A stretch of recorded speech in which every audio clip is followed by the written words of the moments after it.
Well, our Faith Story guest today is Stanton Petersen, and Stanton actually moved to the U.S. 3 years ago to marry his bride, Rebecca Petersen, who has been with Westwood for a while. They're very active here. They have a little boy named Kingston.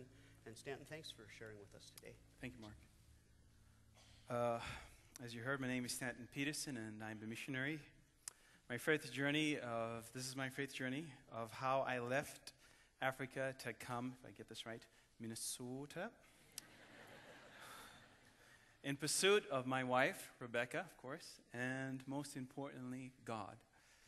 Well, I was born in Cape Town, South Africa. I have one older brother, and my mother and father divorced when I was 3 months old. I hardly ever saw my dad as I grew up. My mother raised both me and my brother on her own. We lived in a small 2-bedroom house with 7 people. When I was 9 years old, we moved into our own home.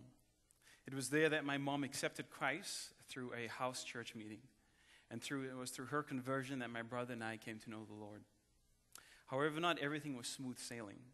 We lived in a neighborhood where there was high crime, and gangsters were famous and enticing to young people. My brother, in his teenage years, fell into this temptation. I saw his life tumbling down into drugs, drinking, partying, and gangsterism.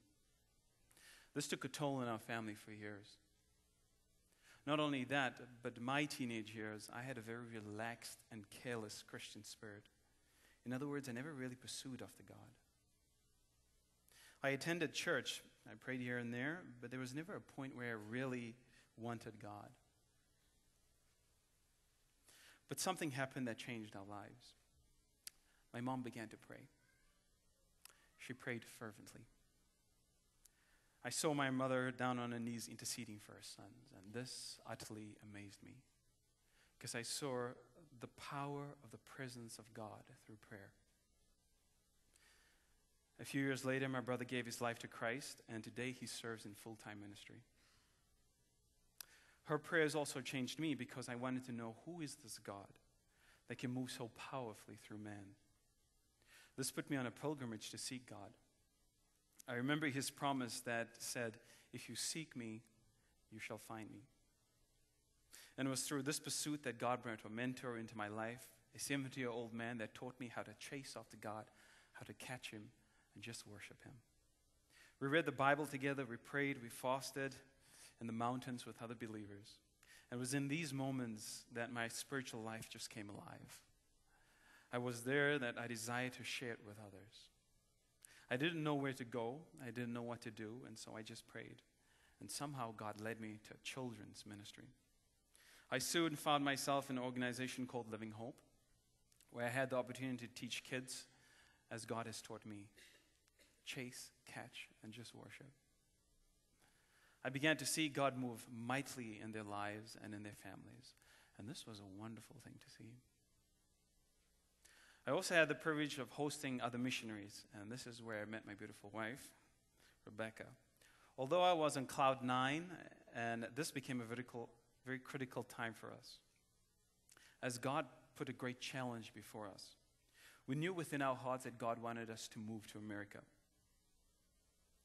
I know some missionaries that struggle going to Africa, but Africans struggle going to America.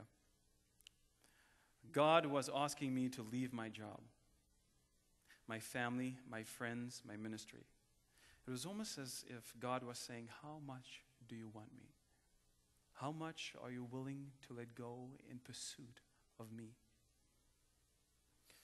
After some struggle, I said yes, and we stepped in faith.